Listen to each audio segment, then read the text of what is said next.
Welcome back to the Mind Design Podcast.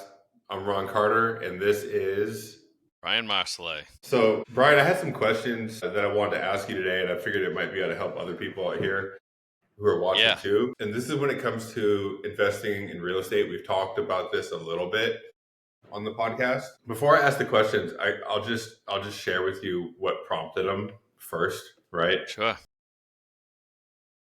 So, I live in California, like as you know, and I'm like, okay, in the next couple of years, I want to buy a property like multifamily, whether it's a duplex that I live in and rent out the other side, or whether I just keep renting where I'm at and then just buy an investment property and have it be a duplex that I have tenants in, um, or threeplex, triplex, whatever.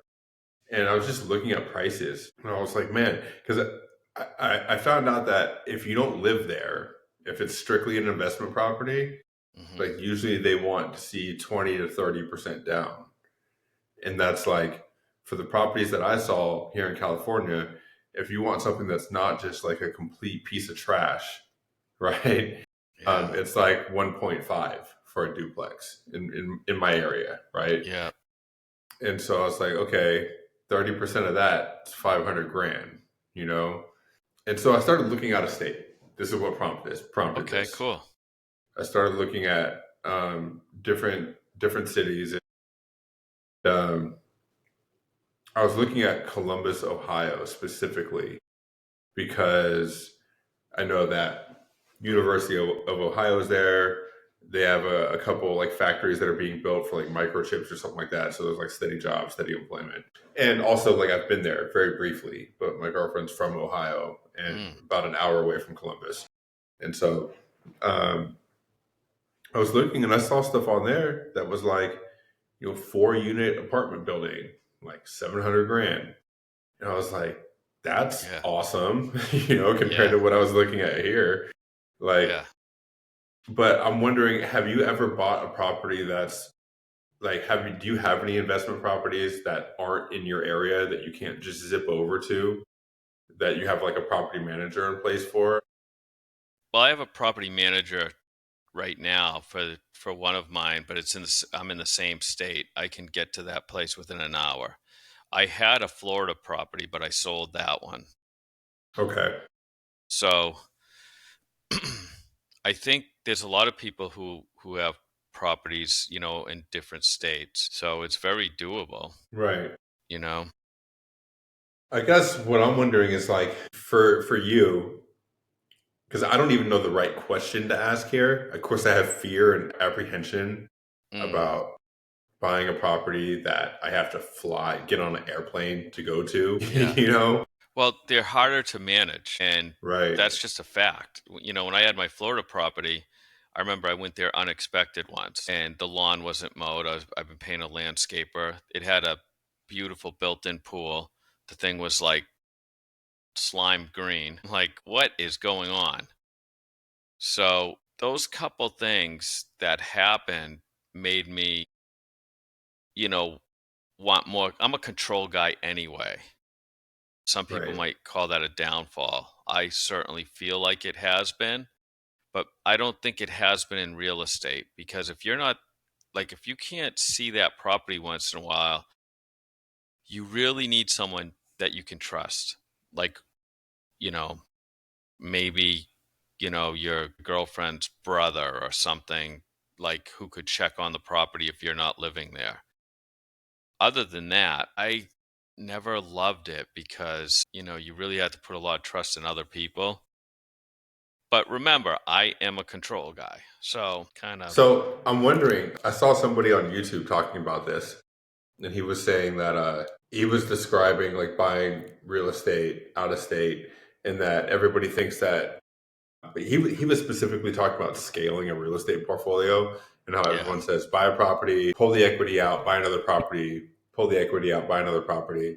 And he was actually saying that like at some point in time, what you need to do is stop doing that. And because it becomes a nightmare because you have all these properties that you're running that are all over the place and it takes up a lot of your time. yeah, If you do that for like, 2 dozen properties that are all over the place. And he was saying that at some point in time, you need to look at the ones that are like the least profitable for you, that are cash flowing the lowest, sell those, and like sell those properties. Actually, pay yourself, pay the tax on it, and then take that money and then pay off the other loans. And that way, you're just the loans are paid. But anyways, in that process, he was saying people think that you can just scale real estate like infinitely and just keep taking on debt because every time that you pull the equity out, you're taking on a new loan, you know, Hmm. and never pay the loans off.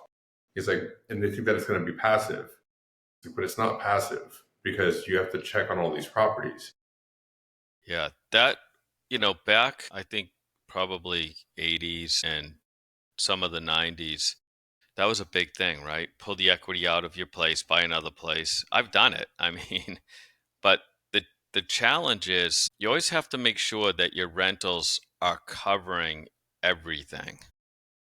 You know what I mean? Like some people say, "Oh, they can make it sound real easy.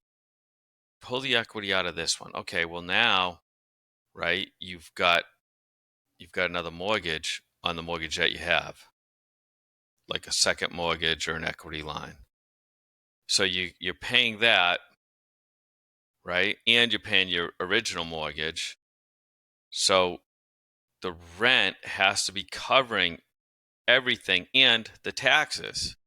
Right. And when Okay. you pull that equity out, you get a HELOC or whatever, a home equity. Mm-hmm. Yep. If that's not enough to if you're doing that to buy another property, if it's not enough to buy the property cash outright, then okay, you have your first mortgage, you have your home equity line of credit that you have to pay now, Yeah. and you also have the Exactly. So never thought of that. there's a lot of moving parts, right?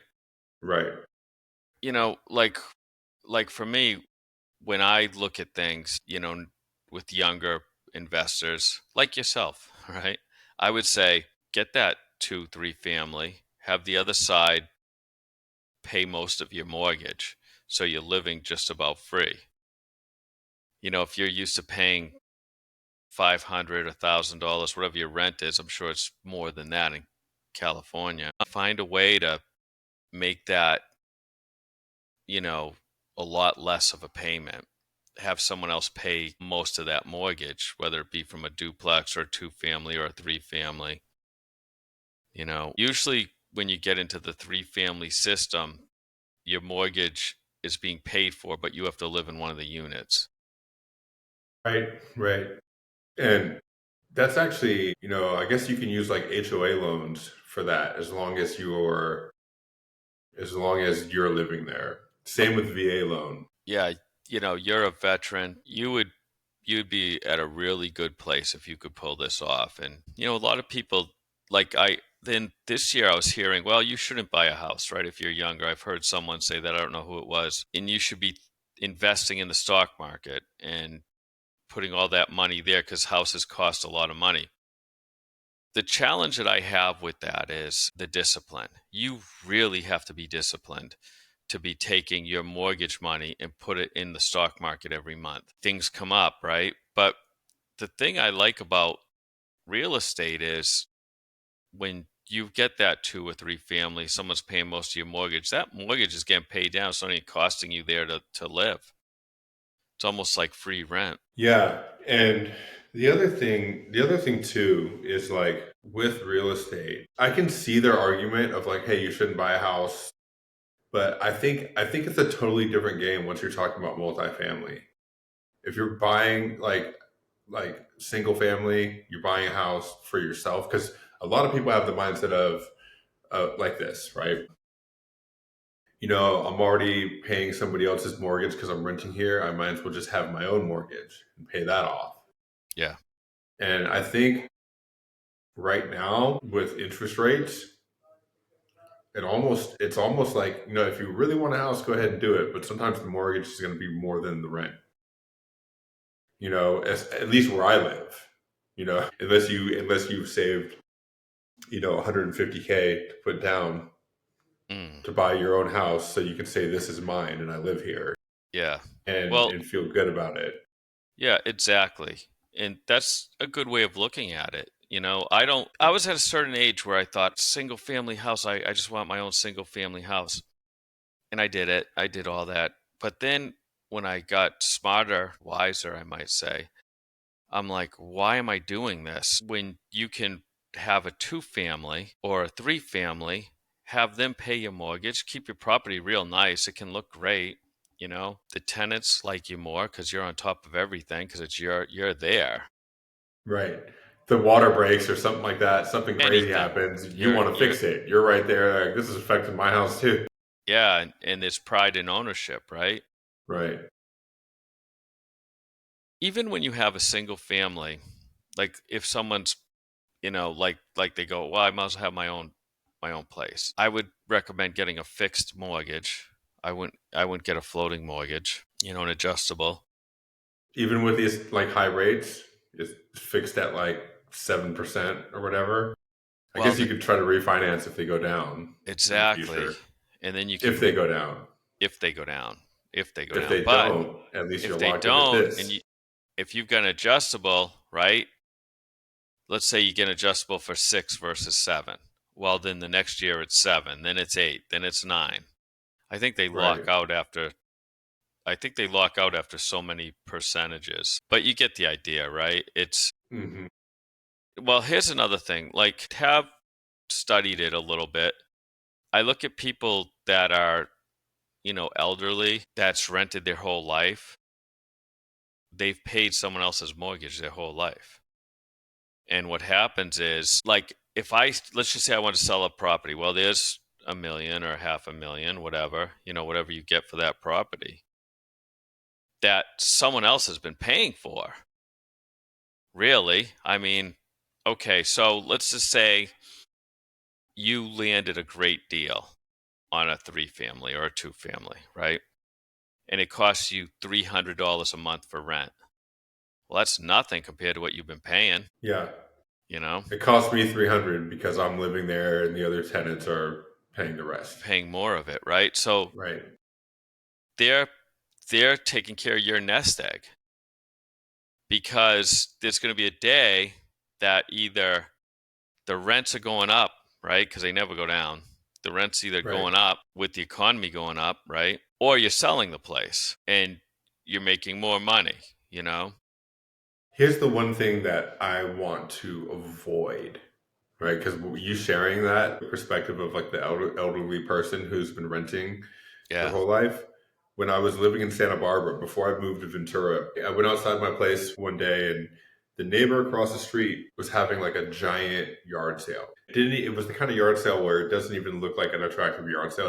It just looks like all of her stuff is just out there for Yeah. sale. And so we go over there and we're looking at stuff. And it turns out she was having this yard sale for like multiple days in a row because she's been living in that house across the street for like the last 50 years, renting, doesn't own it.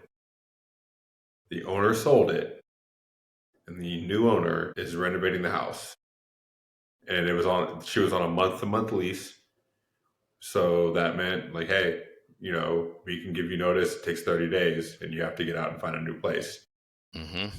And now she's like, my whole life has been in this house and feels like everything's up in shambles because, something that's out of her control due to like the lease that she had signed renting. Yeah. And she bought that house She for the bought the owner. house and she has nothing to show for it. Right. I mean, she can't even make a decision on how long she can stay there. Now, I know California is like I would never want to buy. This is just me. This is me talking. Mm. I'm not, sure there's a lot of other people who can say that I'm wrong, but I wouldn't want to buy in California just because of the taxes, right? You guys are paying so much in taxes. Property value is so expensive there. Now with the fires, everyone in the country is going to be paying like crazy amounts of insurances. If you can even get insurance, right? I don't know how California is with that now, but Yeah. The thing that I noticed with California properties is like, and this is what made me start looking out of state. And the thing is, if I look out of state, like it would be strictly an investment property. Yeah. I'm not trying to move to Ohio. I love surfing. There's no Yeah. ocean there. They have the Great Lakes, but it's not the same. You Yeah. know, Fish out of water right there. like literally. Yeah. And and the thing with the properties here is they're so high. Yeah, like over time, they do the value still increases somehow, Yeah. It's crazy. it still does. And so like if you do buy a property here, it's not the kind of property that's going to cash flow for you right now. It's going to be the kind of property that's like after the mortgage is paid off, and then if you feel like, selling it, like you can make something, 20, 30 years down the road, depending on your mortgage. Or like even if you don't wait that long, but you Yeah. wait for the property so the equity builds up, sell I mean, it. chances are 10 years down the road, you know? Yeah. But so, which is great for somebody who's a seasoned investor with a big portfolio already, Yeah. but trying to get started, Yeah. And that's the challenge. in that market. That's the challenge that I see. And I think we actually did a podcast on that. And this is going to Yeah. be, And for anybody watching, I'll link it. I'll put the link to that in the corner if you want to see it. yeah, But yeah. So one of our podcasts, I had said, yeah, Ron, I mean, the first house I bought, I put 5 grand down. No word of a lie, 5 grand. I put 5 grand down and bought a house. yeah, And, those, and even, I don't care, even if you look at it, oh, well, that was 30 years ago, big deal. 5 grand turned into what, 250,000? The wages don't go up high enough to make up for that. And that's what I was saying, with the inflation and everything going on, it's so challenging for younger people because it's taken everything they have to live in the basement of their mom and dad. So these are why, having other side hustles help, whether it be, you know, um, side businesses online like you do and you teach people how to do, which you've done a great job with a lot of young people, or you know find a trade where you can fix up your own property. You can learn how to use your hands to save some money to fix up your own property. You save still on have some to of the come up with expenses. yeah, you still have to come Yeah, up with a down payment, and down payments today are over 100 grand. And yeah, even some of the places that because I always look, I'm always looking, I have realtors and stuff, but I'm always looking for that deal. And even when I'm looking and I'm like, okay, I want to throw, a couple 100,000 at that property. Someone's looking at that saying, okay, I'll give you 700,000 for it, cash. And these people are coming out everywhere. I'm like, what is going on? But a lot of people were saying that a lot of New Yorkers are leaving New York and they have tons of money from selling their places where they can snag up everything. So if I'm how far away is New York from New Hampshire? I mean, you can probably get there in 6 hours, 8 hours jumping on a. Okay, so it's a distance. It's not as close as I But thought. yeah, it's definitely a good hike. But if people are leaving New York, right? Because a lot of people are leaving New York. Could be politics, could be high taxes, whatever the reason is, right? Same as Right, California. right. California is actually losing people. They have been for a couple years, Yeah. or we have been. Yep. So check this out. Let me share my screen. This is like the properties that I was looking at that made me start to look outside of California. Let's see. Can you see my screen? Yeah. Yep. Okay, so not this one I was gonna specifically say because that's this a pretty is, good size first yeah. property. Right, yeah, 8 million. Get some rental property down below, can rent out the top. Yeah, 51 unit apartment building, first property. Yeah.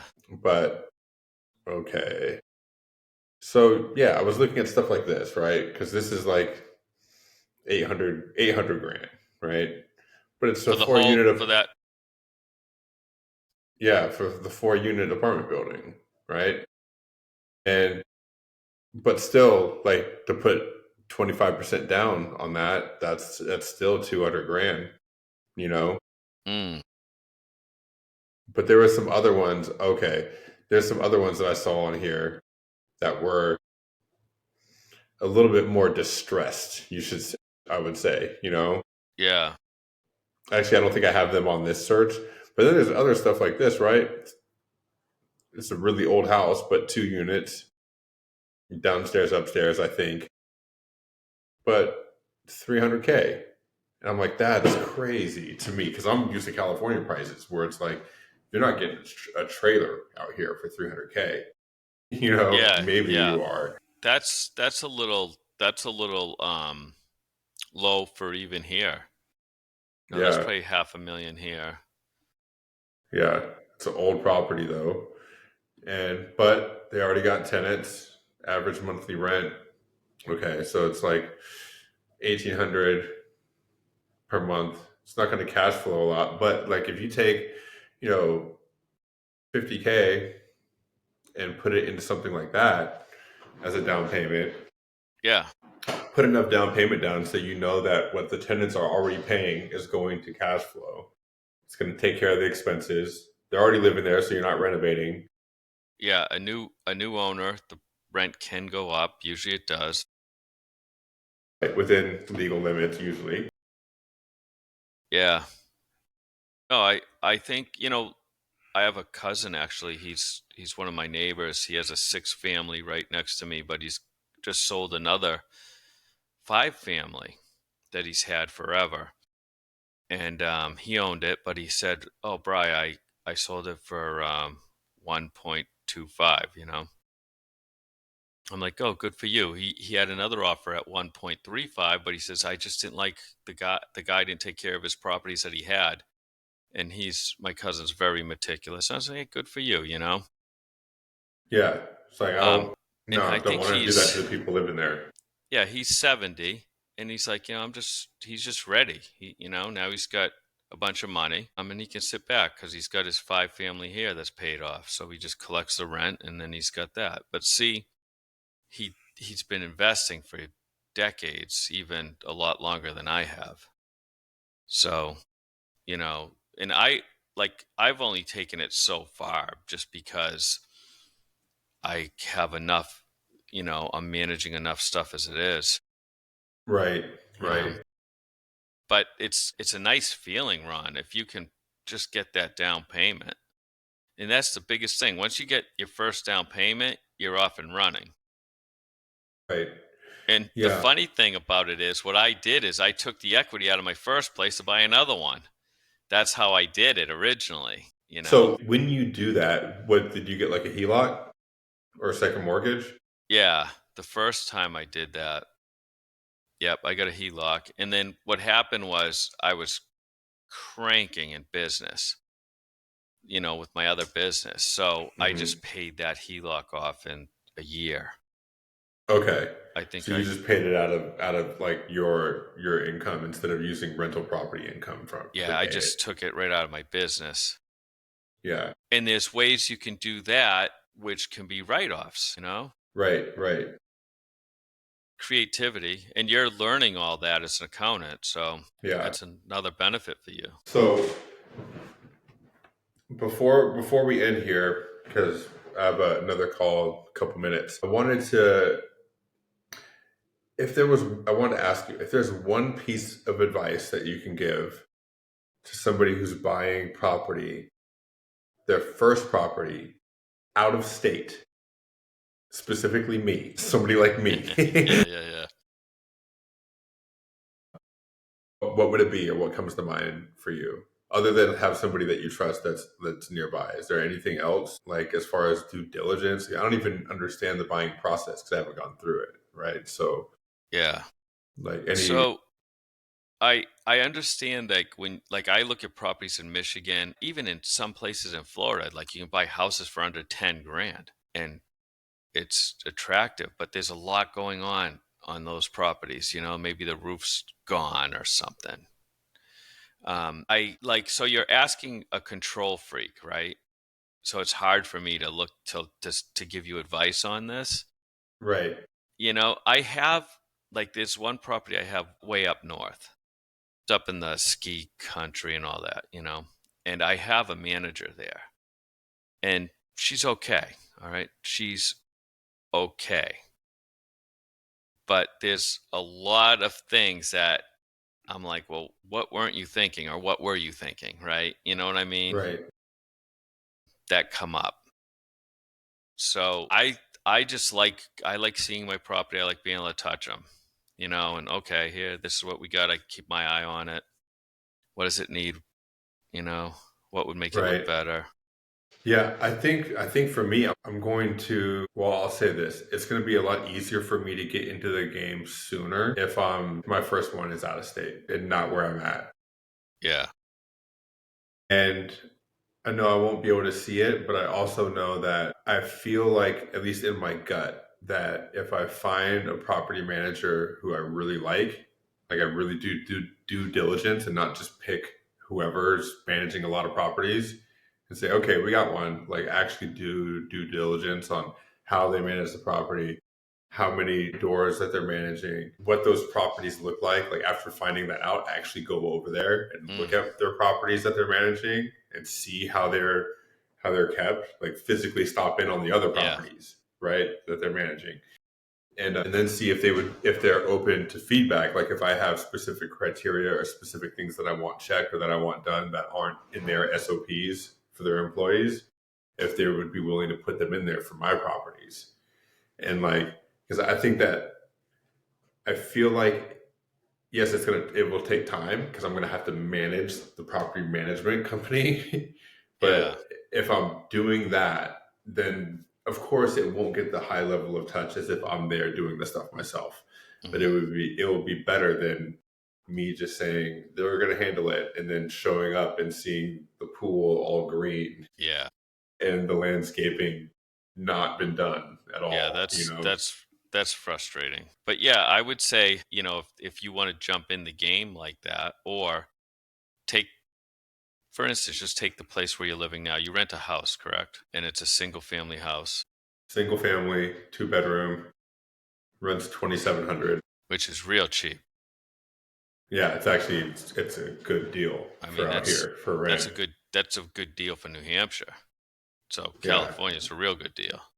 yeah, because you're looking at, usually for something like this, it's like if you're gonna rent a place like this, like 3,500, maybe more, depending on exactly where it is in Yeah, town. all day, all day. And then you take care of all the utilities. No, They pay the owner pays utilities. water, electric. All we take care of is our internet. Wow, Yeah, that's a steal. We're yeah. not going to give your address away, that's for sure. But we do the landscaping. We worked that out with the owner because they wanted to charge us more than that. And he had a landscaper, same owner for a different property that we were the place that we were renting before this, same owner. And so he had a landscaper there too. And the landscaper came by once a month and barely did anything. And we were doing all the landscaping ourselves because we wanted the place that we live to just look nice, you know? Yeah, And so we're like, how about you just knock something off the rent and then we'll do the landscaping. yeah, that's perfect. And so he's like, okay, cool. And Yeah, because we looked at it like, we're going to be doing the landscaping anyways, even if you are paying this guy to come over here. So yeah, sure. So those yeah, are the things too that you can, like there's a lot of creativity stuff out there for people who are selling their units. Sometimes you'll have maybe someone ready to retire or something, selling a two or three family, and you can say, hey, try to talk your yeah, way in. I'll take care of I'll manage the place even for nothing if you give me free rent. And then you can save up a little more. And then at the end of that, you'll have a good down payment possibly. yeah. Actually, you saying that reminded me, I found, like, in this neighborhood, the neighborhood that I live in, I found a 6 unit, I believe it was 6 unit, it might have been 5, 6 unit um, house with like ADU in the back. Like the other, I think it was a 5 unit. It was the front house, and then it was four. It was like they built like 4 studios in their backyard, basically, and it looked nice. And they were selling it for like, it might have been 2 million, Hmm. which is like good for here. And And I was like, man, I can go live in the front house and rent out the other four in the back. And but the thing is, for a VA home loan, if I was to use that, because you can only use those if you're living in the property, you can't use it for an investment property. And so I think the cap for that out here is like 1.1 or something like that. So it's like, okay, well, you have to get some other creative financing, or it's still might be able to get an HOA loan for it and put down like 5%. Um, of Yeah. course, you'd have a higher mortgage payment, but so that's the Well, other option. And if I find something like that that's in the area, when I have 3, 5% to be able to put down, then I would just do that. Then deal with the out of state hassle. yeah. Well, not only that, Ron, but they count the rental property as your income as well. Okay. Especially if they already like have tenants in there and stuff. Yeah. And even if they don't, I've got, five 800 square foot units that I'm buying with this property. What do they get for 800 square units in there? There's a housing shortage everywhere anyway. But now that applies to your rent. I mean, to your income. Don't, some people get really lost with the number. Like they'll say, "Oh, 2 million, I can't afford that. I'm only making 100,000 a year or something, right?" But it's not the number that you're buying. It's like, okay, well, it's filled with renters. They're covering the mortgage, You just got to come down with that down payment. And sometimes you can even talk to people who are selling them. Geez, hey, I want to get started and, get their story, figure it out. And And the bank ultimately just wants to make sure that the mortgage can get paid. exactly. And I think, yeah, if they see like a rental property like that you're going Yeah. to be living in, and you also have your own personal income too, it's not just, you know, they're like, okay, so even if everybody moved out and everything sucked for a while, like he'd still be able to pay mortgage, you know? Yeah. Well, then the bank has these, what they call PMI things on the note, right? Which I never had. I've always put down enough so I didn't need that, but So you didn't need to pay a PMI every month. no, just, but when you're starting off, you might have to. Yeah, It's kind of, I think it's worth it to be able to get into the game. After a while, yeah. But like in the beginning, it's like, all right, like, because it takes, I mean, you could just save and save and save and save and save, so you don't have to do that. But like, what a real estate price is going to be like by the time you actually can get in, yeah. That's what I think of. If I want to save for 10 years, well, it might not even be enough, but like the prices might go up so much that what I saved isn't enough, No, I like how you're thinking with it. You're like, okay, we gotta do something. Start putting the feelers out, and a lot of times things just fall into place. You after you know, do that. Yeah. yeah, like you don't think I don't have enough money, then all of a sudden, boom, hey, you can do this, and someone gets creative for you, whether it be a mortgage officer. I don't know. Something always works out if you put it out there too. And now that Right. I think you're really starting to hunt something down. Yeah. You I'm know, calling other people that I know around here and I'm asking them the same questions that I'm asking you, people that I know that have rentals and investment properties. And I was on the once phone with a good friend once of you get mine your just the other first day. one, Ron, and you're a year into it, you're good. You're good to go for the rest of your life because you're a smart guy. You know how to manage things. You look things up. You know, the guy that you're renting this house from, you rented the last house from him. Same Right. guy.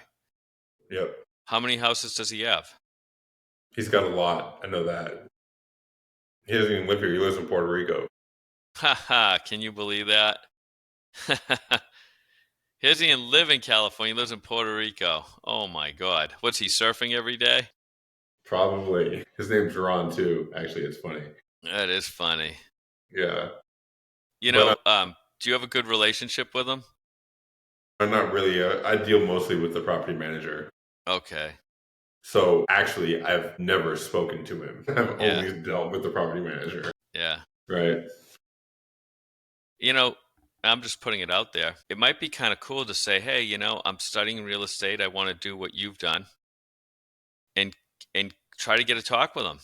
Somebody is surfing your wave right now and you'll be able to do that too. You know, Yeah. I I have a business. I still work it. But I think what happens over time, you get older, then all of a sudden you say, wait a minute, money's not so important to me anymore. It's more time. Right. And if you're there now, 20 years younger than me, you figure out a way to do it, I'd be really happy for you. Yeah. Yeah. I'm going to figure out a way to do it. I already have. I'll put it this way: if I didn't live in California, I would have enough for a down payment. Yeah. And you still might. But Don't give up on that. right, right. I mean, already. And so, like, that's why I'm looking at all this stuff because I'm like, all right, like, but I'm actively looking as if I'm planning on buying something tomorrow, but I'm also actively just patient because I'm like, well, when there is something that it's time to do it, like, you'll know, Yeah. and you won't have to call a bunch of people and get their permission and make sure that they think that it's a good. You'll know, you know. Mm-hmm. And so, and in the meantime, just continue to look, continue to save, and continue to do all the things that you've done that got you to where you're at now. And Yeah. it'll be fine. Yeah. Yeah. I'm looking forward to seeing this all take place.